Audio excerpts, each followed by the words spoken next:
ರಾಜ್ಯದಲ್ಲಿ ಕಾಂಗ್ರೆಸ್ ಸರ್ಕಾರ ಅಧಿಕಾರಕ್ಕೆ ಬಂದಾಗಿನಿಂದ ಹಿಂದೂಗಳ ಮೇಲೆ ದೌರ್ಜನ್ಯಗಳು ಪದೇ ಪದೇ ನಡೀತಾ ಇರುವಂಥದ್ದು. ಹಾವೇರಿ ಜಿಲ್ಲೆನಲ್ಲೇ ಏನು ಕಳೆದ ವಾರ ನರೇಗಾಲಲ್ಲಿ ನಡೆದಂಥ ಘಟನೆ, ಲೋಹಿತ್ ಕುರುಬರು ಮತ್ತು ಅವರ ಸಂಗಡಿಗರ ಮೇಲೆ ಯಾವ ರೀತಿ ಒಂದು ಮಾರಣಾಂತಿಕ ಹಲ್ಲೆ ಆಗಿದೆ. ಕೇವಲ ಪಟಾಕಿ ಹೊಡೆದರು, ಹೋರಿ ಬೆದರಿಸೋಕ್ಕೆ ಅನ್ನುವ ಕಾರಣವನ್ನು ಮುಂದಿಟ್ಕೊಂಡು ಕೊಲೆ ಮಾಡ್ತಕ್ಕಂಥ ಮಟ್ಟಕ್ಕೆ ಇವತ್ತು ಹೋಗ್ತಾ ಇದ್ದಾರೆ ಇವತ್ತು ಹಾವೇರಿ ಜಿಲ್ಲೆಯಲ್ಲಿ ಅಂತ ಹೇಳಿದ್ರೆ. ಮತ್ತೊಂದು ಕಡೆ ರಟ್ಟೆಹಳ್ಳಿನಲ್ಲಿ ಏನು ಶಿವಾಜಿ ರಾವ್ ಅವರು ಕಳೆದ ಹಲವಾರು ವರ್ಷಗಳಿಂದ ಪೆಟ್ಟಿಗೆ ಅಂಗಡಿ ನಡೆಸ್ಕೊಂಡು ಬರ್ತಾ ಇದ್ದಾರೆ. ಅವ್ರ ಮಗನೂ ಕೂಡ ಇಲ್ಲೇ ಇದ್ದಾರೆ, ಭರತ್ ಅವರು 60 ವರ್ಷದಿಂದ ನಡೆಸ್ಕೊಂಡು ಬರ್ತಾ ಇದ್ದಾರೆ ಪೆಟ್ಟಿಗೆ ಅಂಗಡಿನ. 100 ರೂಪಾಯಿ ಕೊಟ್ಟು 500 ರೂಪಾಯಿ ಕೊಟ್ಟಿದ್ದೀವಿ ಅಂತೇಳಿ ಕೆದರಿಕೊಂಡು ಜಗಳ ಮಾಡಿ ಶಿವಾಜಿರಾವ್ ಮರ್ಮಾಂಗಕ್ಕೆ ಒದ್ದು ಕೊಲೆಯನ್ನು ಮಾಡಿದ್ದಾರೆ. ಇದೇನೋ ವೈಯಕ್ತಿಕವಾಗಿ ನಡೆದಿರ್ತಕ್ಕಂಥ ಘಟನೆ ಅಂತ ನೀವು ಭಾವಿಸಬೇಡಿ. ಇದು ವ್ಯವಸ್ಥಿತವಾಗಿರ್ತಕ್ಕಂಥ ಷಡ್ಯಂತ್ರ. ಭರತ್ ಕೂಡ ಒಬ್ಬ ಹಿಂದೂ ಕಾರ್ಯಕರ್ತ, ಬಜರಂಗ ದಳದಲ್ಲಿ ಇವತ್ತು ಹಲವಾರು ವರ್ಷಗಳಿಂದ ಅವನು ದುಡಿತಾ ಇದ್ದಾನೆ ಸಂಘಟನೆಯಲ್ಲಿ. ಮತ್ತೆ ಇದು 3-4 ಬಾರಿ ಈ ರೀತಿ ಘಟನೆಗಳು ಅಂಗಡಿಗೆ ಬಂದು ನಡೆದಿರುವಂಥದ್ದು, ಜಗಳ ಮಾಡುವಂಥದ್ದು ಎಲ್ಲವೂ ಕೂಡ ನಡೀತಿದ್ದಾವೆ, ಏಕಾಏಕಿ ಆಗಿರ್ತಕ್ಕಂಥದ್ದಲ್ಲ. ಹಾಗಾಗಿ ಇವತ್ತು ಇಂಥ ಗಂಭೀರವಾಗಿರ್ತಕ್ಕಂಥ ಘಟನೆ ನಡೆದಿದೆ. ಅಮಾಯಕ ಇವತ್ತು ಪ್ರಾಣ ಕಳೆದುಕೊಂಡಿದ್ದಾರೆ, ಮರ್ಡರ್ ಆಗಿದೆ, ಇವತ್ತು ಕೊಲೆ ಆಗಿರ್ತಕ್ಕಂಥದ್ದು. ಇದು ದುರಂತ ಅಂತ ಹೇಳಿದ್ರೆ ಯಾವುದೇ ಒಬ್ಬ ಸಚಿವ ನರೇಗಲಿಗೂ ಕೂಡ ಭೇಟಿನ ಕೊಟ್ಟಿಲ್ಲ, ಆ ಕುಟುಂಬವನ್ನು ಮಾತಾಡ್ಸಕ್ಕಂಥದ್ದಾಗಿಲ್ಲ. ಇಲ್ಲೂ ಕೂಡ ಬಂದು ಬಡ ಕುಟುಂಬವನ್ನು ವಿಚಾರಿಸುವಂಥ ಕೆಲಸ ಗೋಜಿಗೂ ಕೂಡ ಕಾಂಗ್ರೆಸ್ ಸರ್ಕಾರ ಹೋಗಿಲ್ಲ. ಒಂದೇ ಮಾತಲ್ಲಿ ಹೇಳಬೇಕು ಅಂತ ಹೇಳಿದ್ರೆ, ನರಸತ್ತ ಕಾಂಗ್ರೆಸ್ ಸರ್ಕಾರ. ತಾಕತ್ತಿದ್ರೆ ಯಾರು ಇವತ್ತೊಂದು ದುಷ್ಕರ್ಮಿಗಳಿದ್ದಾರೆ ಕೇವಲ ಒಳಗಾಗ್ತಕ್ಕಂಥದ್ದು ಅಷ್ಟೇ ಅಲ್ಲ, ನೀವು ಜೈಲಿಗೆ ಹಾಕಿ ಅಲ್ಲಿ ಬಿರಿಯಾನಿ ತಿನ್ನಿಸ್ತಕ್ಕಂಥ ಕೆಲಸವೂ ಕೂಡ ಕಾಂಗ್ರೆಸ್ ಸರ್ಕಾರ ಮಾಡ್ತಾ ಇದೆ. ಆ ಕಾರಣಕ್ಕಾಗೇ ಇಡೀ ದೇಶದಲ್ಲಿ ಯಾವುದೇ ರಾಜ್ಯದಲ್ಲಿ ಈ ರೀತಿ ಘಟನೆಗಳು ನಡೀತಾ ಇಲ್ಲ. ಎಲ್ಲಿ ಕಾಂಗ್ರೆಸ್ ಸರ್ಕಾರ ಇದೆ, ಕರ್ನಾಟಕ ರಾಜ್ಯದಲ್ಲಿ ಇವತ್ತು ಈ ರೀತಿ ಘಟನೆಗಳು ಪದೇ ಪದೇ ಮರುಕಳಿಸ್ತಾ ಇದೆ ಅಂತ ಹೇಳಿದ್ರೆ, ಯಲ್ಲಾಪುರದಲ್ಲಿ ಕೆಲವು ತಿಂಗಳ ಹಿಂದೆ ಒಬ್ಬ ದಲಿತ ಮಹಿಳೆ ಬರ್ಬರ ಹತ್ಯೆ ಆಯಿತು, ಲವ್ ಜಿಹಾದ್ ಪ್ರಕರಣ. ಅಲ್ಲೂ ಕೂಡ ಯಾವನೊಬ್ಬ ಸಚಿವ ಹೋಗಲಿಲ್ಲ. ಅಂದರೆ ಎಲ್ಲೋ ಒಂದು ಕಡೆ ಕಾಂಗ್ರೆಸ್ ಸರ್ಕಾರದ ಅಲ್ಪಸಂಖ್ಯಾತರ ಓಲೈಕೆ ರಾಜಕಾರಣ ಎಲ್ಲಿಗೆ ಬಂದು ಮುಟ್ಟಿದೆ ಅಂತ ಹೇಳಿದ್ರೆ, ಇಂಥ ಒಂದು ಮತೀಯ ಶಕ್ತಿಗಳಿಗೆ ಒಂದು ಧೈರ್ಯ ಹೊತ್ತು ಬಂದಿರುವಂಥದ್ದು.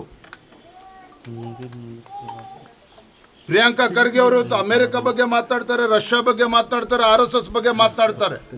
ತಾಕತ್ತಿದ್ರೆ ನಿಮಗೆ ಒಬ್ಬ ಗೃಹ ಸಚಿವರಾಗಿ ಹೇಳ್ತಾ ಇದ್ದಾನೆ, ತಾಕತ್ತಿದ್ರೆ ಯಾರು ಇವತ್ತಿಂಥ ಘಟನೆಗಳಲ್ಲಿ ಇವತ್ತು ರಾಜ್ಯದಲ್ಲಿ ಪದೇ ಪದೇ ಆಗ್ತಾ ಇದೆ ಅಂಥವ್ರನ್ನ ಯಾವ ರೀತಿ ಎಡೆಮುರಿ ಕಟ್ಟಬೇಕು ಆ ಕೆಲಸವನ್ನು ಮಾಡಿ. ಇಂಥ ಬಡ ಕುಟುಂಬಕ್ಕೆ ಇವತ್ತು ಸಂತೋಷ, ಇವತ್ತು ಭರತ್ಗೂ ಕೂಡ ಇವತ್ತು ಬೆದರಿಕೆ ಇದೆ, ಅವ್ರಿಗೆ ರಕ್ಷಣೆಯನ್ನು ಕೂಡ ಕೊಡಬೇಕು. ಪಾಪ ಬಡ ಕುಟುಂಬ, ಒಬ್ಬಳು ತಂಗಿನೂ ಕೂಡ ಇದ್ದಾರೆ, ಒಂದು ಅವರಿಗೆ ಒಂದು ಸರ್ಕಾರಿ ನೌಕರಿನೂ ಕೂಡ ಕೊಡಬೇಕು, ಒಂದು ಕೆಲಸವನ್ನು ಕೂಡ ಕೊಡಬೇಕು, ಪರಿಹಾರವನ್ನು ಕೂಡ ಕೊಡಬೇಕು. ಇದನ್ನು ಮಾಡೋದು ಬಿಟ್ಟು ನಿಮ್ಮ ಯೋಗ್ಯತೆಗೆ ಬಂದಿಲ್ಲ ಕುಟುಂಬನ ಭೇಟಿ ಮಾಡ್ತಕ್ಕಂಥ ಪುರುಸೊತ್ತು ನಿಮಗೆ ಸಿಗ್ತಾ ಇಲ್ಲ ಸಚಿವರುಗಳಿಗೆ. ಸರ್ಕಾರಕ್ಕೆ ಮುಖ್ಯಮಂತ್ರಿಗಳಿಗೆ ಪುರುಸೊತ್ತಿಲ್ಲ. ನಾವಿವತ್ತೇನೋ ಬಂದು ಸಾಂತ್ವನ ಹೇಳ್ತಕ್ಕಂಥ ಪ್ರಯತ್ನ ಮಾಡಿದ್ದೇವೆ, ಆದರೆ ರಾಜ್ಯ ಸರ್ಕಾರ ಇವತ್ತು ಎಚ್ಚೆತ್ಕೊಳ್ಬೇಕಾಗ್ತದೆ. ಅಲ್ಲಿ ಒಂದು ಕಡೆ ಪುನೀತ್ ಕೆರೆಹಳ್ಳಿ ಒಬ್ಬ ಹಿಂದೂ ಕಾರ್ಯಕರ್ತ, ಹಲವಾರು ವರ್ಷಗಳಿಂದ ಏನು ಗೋರಕ್ಷಣೆ ಮಾಡ್ತಕ್ಕಂಥ ಕೆಲಸ ಮಾಡ್ತಾ ಇದ್ದಾನೆ, ಒಬ್ಬ ಹಿಂದೂ ಕಾರ್ಯಕರ್ತನ ಪ್ರಾಮಾಣಿಕ ಕೆಲಸ ಮಾಡ್ತಾ ಇದ್ದಾನೆ. ಪುನೀತ್ ಕೆರೆಹಳ್ಳಿ ವಿರುದ್ಧ ಯಾರೊಬ್ಬ ಕೊಲೆ ಬೆದರಿಕೆ ಹಾಕ್ತಾನೆ, ಅವರನ್ನು ಒದ್ದು ಒಳಗಾಗ್ತಕ್ಕಂಥ ಕೆಲಸ ಕಾಂಗ್ರೆಸ್ ಸರ್ಕಾರ ಮಾಡೋದಿಲ್ಲ. ಬದಲಾಗಿ ಯಾರೊಬ್ಬ ಹಾದಿಲಿ ಬೀದಿಲಿ ಹೋಗಿ ಒಂದು ಕಂಪ್ಲೇಂಟ್ ಕೊಟ್ಟ ಅವ್ರ ವಿರುದ್ಧ ಅಂತೇಳಿ ಸುಳ್ಳು ಮೊಕದ್ದಮೆ ಮೇಲೆ ಮತ್ತೆ ಮೊನ್ನೆ ಅರೆಸ್ಟ್ ಮಾಡಿದ್ದಾರೆ ಪುನೀತ್ ಕೆರೆಹಳ್ಳಿನ. ಅಂದರೆ ಎಲ್ಲೋ ಒಂದು ಕಡೆ ಕಾಂಗ್ರೆಸ್ ಸರ್ಕಾರ ಇವರು ಪದೇ ಪದೇ ಹಿಂದೂ ಕಾರ್ಯಕರ್ತರನ್ನು ಟಾರ್ಗೆಟ್ ಮಾಡ್ತಾ ಇರುವಂಥದ್ದು. ಇವರ ಅಲ್ಪಸಂಖ್ಯಾತರ ಓಲೈಕೆ ರಾಜಕಾರಣದ ಪರಿಣಾಮವಾಗಿ ಇವತ್ತಿಂಥ ಮತೀಯ ಶಕ್ತಿಗಳಿಗೆ ಇವತ್ತು ಧೈರ್ಯ ಬಂದಿರುವಂಥದ್ದು. ಹಾಗಾಗಿ ನಾನು ಇವತ್ತು ರಾಜ್ಯ ಸರ್ಕಾರವನ್ನು ಎಚ್ಚರಿಸ್ತಾ ಇದ್ದೇವೆ. ನಾಡಿದ್ದು 16ನೇ ತಾರೀಕು ಕೂಡ ಒಂದು ಬೃಹತ್ ಹೋರಾಟವನ್ನು ಹಾವೇರಿನಲ್ಲಿ ಹಮ್ಮಿಕೊಂಡಿದ್ದಾರೆ ಬೊಮ್ಮಾಯಿ ಅವರ ನೇತೃತ್ವದಲ್ಲಿ. ನಾನು ರಾಜ್ಯ ಸರ್ಕಾರ ಕೇಳ್ತಕ್ಕಂಥದ್ದು ಇಷ್ಟೇ, ನಿಮ್ಮ ಪಾಪದ ಕೂಡ ತುಂಬಿದೆ. ಇವತ್ತು ನಿಮ್ಮ ಗ್ಯಾರಂಟಿಗಳ ಭ್ರಮೆನಲ್ಲೇನಿದ್ದೀರಿ. ಇವತ್ತು ಹಿಂದೂಗಳ ಜೀವವನ್ನು ತೆಗಿತಾ ಇದ್ದೀರಿ ನೀವು ಕಾಂಗ್ರೆಸ್ ಸರ್ಕಾರ. ಎಲ್ಲ ಒಂದು ಕಡೆ ನಿಮ್ಮ ಪಾಪದ ಕೂಡ ತುಂಬಿದೆ. ಅದಕ್ಕೆ ತಕ್ಕ ಪಾಠವನ್ನು ಮುಂದಿನ ದಿನದಲ್ಲಿ ಕಲಿಸ್ತಾರೆ. ಆದರೆ ಇದರ ನಡುವೆ ರಾಜ್ಯ ಸರ್ಕಾರ ನಿಮ್ಮ ಕರ್ತವ್ಯ ಇದೆ. ಕೇವಲ ಅಲ್ಪಸಂಖ್ಯಾತರ ಓಟನ್ನು ತೆಗೆದುಕೊಂಡು ನೀವು ರಾಜ್ಯದಲ್ಲಿ ಅಧಿಕಾರಕ್ಕೆ ಬಂದಿಲ್ಲ. ಹಿಂದೂಗಳು ಕೂಡ ನಿಮಗೆ ಓಟನ್ನು ಕೊಟ್ಟಿದ್ದಾರೆ. ಮಾನ್ಯ ಮುಖ್ಯಮಂತ್ರಿಗಳು ನಿಮ್ಮ ಬಂಡಾಟವನ್ನು ಬಿಟ್ಟು, ಬೂಟಾಟಿಕೆಯನ್ನು ಬಿಟ್ಟು ಹಿಂದೂಗಳಿಗೆ ರಕ್ಷಣೆ ಕೊಡುವಂಥ ಕೆಲಸ ಮಾಡಬೇಕು ಅನ್ನೋ ಆಗ್ರಹವನ್ನು ಕೂಡ ನಾನು ಇವತ್ತು ಮಾಡ್ತಾ ಇದ್ದೇನೆ. ಅಲ್ಲ, ಗೃಹ ಸಚಿವರಾದಂಥ ಪ್ರಿಯಾಂಕಾ ಖರ್ಗೆ ಅವರಿಂದ ಇದನ್ನು ಎಕ್ಸ್ಪೆಕ್ಟ್ ಮಾಡ್ಬೋದು ಸರ್, ನೀವು ಕ್ರಮನ ಎಕ್ಸ್ಪೆಕ್ಟ್ ಮಾಡ್ಬೋದು? ನೋಡ್ರಿ, ಗೃಹ ಸಚಿವರು ಮೊನ್ನೆ ಆಗಿರೋದು ಪ್ರಿಯಾಂಕಾ ಖರ್ಗೆ ಅವರು.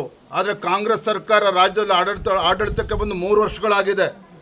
ಹುಬ್ಳಿ ನೇಹ ಹತ್ಯೆ ಪ್ರಕರಣದಿಂದ ಹಿಡಿದು ಯಲ್ಲಾಪುರದ ದಲಿತ ಮಹಿಳೆ ಇರ್ಬೋದು, ಕೊಪ್ಪಳದಲ್ಲಿ ಗವಿಸಿದ್ದಪ್ಪ ST ವಾಲ್ಮೀಕಿ ಸಮುದಾಯಕ್ಕೆ ಸೇರಿರ್ತಕ್ಕಂಥ ಒಬ್ಬ ಬರ್ಬರ ಹತ್ಯೆ ಆಯಿತು. ಮೊನ್ನೆ ನರೇಗಲ್ಲಾಗಿದೆ, ಇವತ್ತು ರಟ್ಟೆಹಳ್ಳಿಲಾಗಿದೆ. ಎಲ್ಲದಕ್ಕೂ ಕೂಡ ಕಾಂಗ್ರೆಸ್ ಸರ್ಕಾರದ ಹೊಣೆಗೇಡಿತನ. ಇಂಥ ದುಷ್ಟ ಸರ್ಕಾರ ಇಡೀ ದೇಶದಲ್ಲಿ ಎಲ್ಲೂ ಕೂಡ ನೀವು ನೋಡೋದಕ್ಕೆ ಸಾಧ್ಯ ಇಲ್ಲ. ಇಂಥ ಸರ್ಕಾರ ನಾನು ಇವತ್ತು ಮತ್ತೊಮ್ಮೆ ಹೇಳ್ತಾ ಇದ್ದೇನೆ, ಈಗಲಾದರೂ ಕೂಡ ಎಚ್ಚೆತ್ಕೊಂಡು ಇವತ್ತು ಭರತ್ಗೂ ಕೂಡ ರಕ್ಷಣೆ ಕೊಡುವಂಥ ಕೆಲಸ ಆಗಬೇಕು.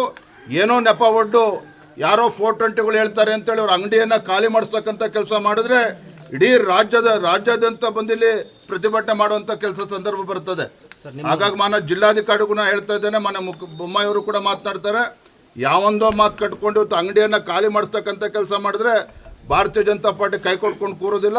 ಯಾವ ಮಟ್ಟಕ್ಕೆ ಹೋಗುತ್ತೋ ನಾವು ಕೂಡ ನೋಡ್ತೇವೆ, ಎದುರಿಸ್ತೇವೆ. ಈ ಪ್ರಕರಣಗಳಲ್ಲಿ ನಿಮ್ಮ ಕಾನೂನು